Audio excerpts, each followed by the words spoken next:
అర్థమవుతుందండి? ఎందుకంటే ఇప్పుడు ఆదాము నుంచి నోవా వరకు 10 మంది ఉన్నారు, అవునా కదా? 10 మందికి కూడా చూడండి, బైబిల్ అంతా రాకముందే ఆయన ప్రవచనాలు ఎంత అద్భుతంగా ఉంటాయో బైబిల్లో నుంచి ఒక మాట చూపిస్తా. ఎందుకంటే ఒకసారి ఏంటి బెదర్, అది గమనించండి. ఆదాం యొక్క ఇవన్నీ హిబ్రూ నుంచి తీయబడింది. మనందరికీ తెలుసు హెబ్రూ పేర్లు ఆదాము, సేతు, ఏనోషు, కేనాను, మరియలు, ఇవన్నీ పేర్లు మనకు తెలుసు. మనం రోజు చూస్తూ ఉన్నాం, మనం రోజు దీన్ని చదువుతూ ఉన్నాం. బహుశా మనకు చాలా తెలుసు ఇవన్నీ.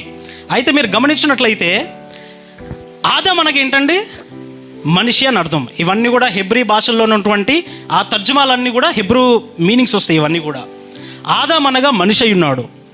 సేత్ అనగా అపాయింటెడ్, అంటే నియమింపబడిన వాడు అని అర్థము. ఏనోష్ అనగా మర్త్యుడు అని అర్థము.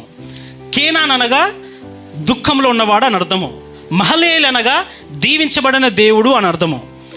ఏరేడ్ అనగా షాల్ కమ్ డౌన్, వస్తాడు అని అర్థము. ఏనోక్ అనగా బోధించడము, లేకపోతే ఒక ప్రసంగం, లేకపోతే ఒక విద్య, బోధ అని అర్థము. మెతుషల అంటే హిస్ డెత్ షాల్ కమ్, అంటే ఆయన మరణం తీసుకొస్తుంది అని అర్థము. మరియు లామేక్ అంటే ద డిస్పేరింగ్, అంటే మంచి విశ్రాంతి, లేకపోతే నిరాశజనకమైనది అన్నది అర్థము. నోవా అనేది రెస్ట్ మరియు కంఫర్ట్. ఇప్పుడు దీన్ని మనం కలిపి చదువుదాం. ఇప్పుడు దీన్ని మీరు గమనించినట్లయితే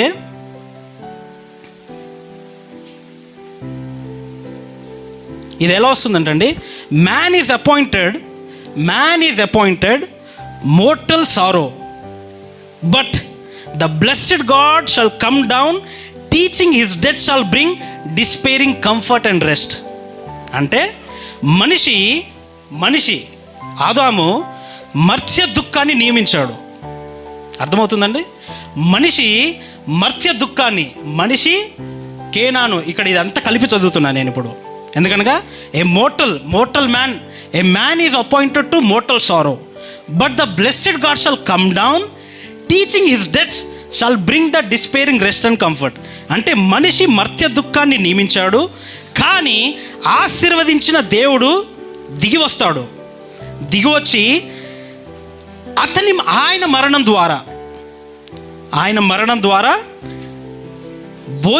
మనకు బోధిస్తాడు. ఏమని?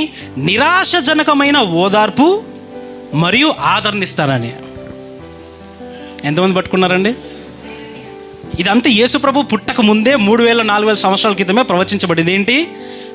మానవుడు పడిపోయాడు. ఎప్పుడు? ఆదాం ఏదైనా తోటలోనే పడిపోయాడు. కానీ ఆ పడిపోయిన దేవుణ్ణి వదిలేస్తున్నాడా? ఎక్కడికి, ఎలా తీసుకొస్తున్నాడంటే చివరిగా ఆయన ఎక్కడ తీసుకొస్తున్నాడు? ఆదరణలోకి తీసుకొస్తున్నాడు అండి. అందుగురించి ఆయన ఆదరణకర్త అయినాడు. అందుగురించే ఆయన ఆదరణకర్త ఎప్పుడు పంపిస్తానన్నాడు? బైబిల్ ప్రారంభంలోనే పంపిస్తా అన్నాడండి. ఆదరణకర్త పంపిస్తానని చెప్పి యేసుప్రభు వచ్చి యోహాను సువార్త 14వ అధ్యాయంలో చెప్పాడు. కానీ వాస్తవానికి ఆదరణకర్త గురించి ప్రవచించబడింది ఎక్కడండి? ఆదికాండం 1వ అధ్యాయంలోనే ప్రవచించబడింది. ఎందుకంటే ఆదికాండంలో ఎవరి పేర్లు ఉన్నాయండి? ఆదరణకర్త పేరు ఉన్నది. ఇక్కడ ఆదరణకర్త పేరు ఎక్కడున్నది? ఈ పేర్లలో ఉన్నది. అందుగురించి ఆయన ఏం చెప్పాడు? నేను మిమ్మల్ని అనాథలుగా, లేకపోతే ఆదరణ లేనివా విడవను. ఎందుకంటే మనిషి పాపం చేసి పడిపోయాడు. ఆ పడిపోయిన వ్యక్తి ఎప్పుడు కూడా మీకు దుఃఖాలు తీసుకొస్తున్నాడు. మీకు ఆ పడిపోయిన వ్యక్తి మీకు బాధలు తీసుకొస్తున్నాడు. మీకు ఆ పడిపోయిన వ్యక్తి ద్వారా మీకేం జరుగుతుంది?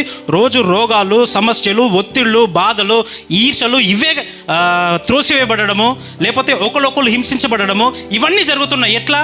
ఒక్క మానవుడి ద్వారా.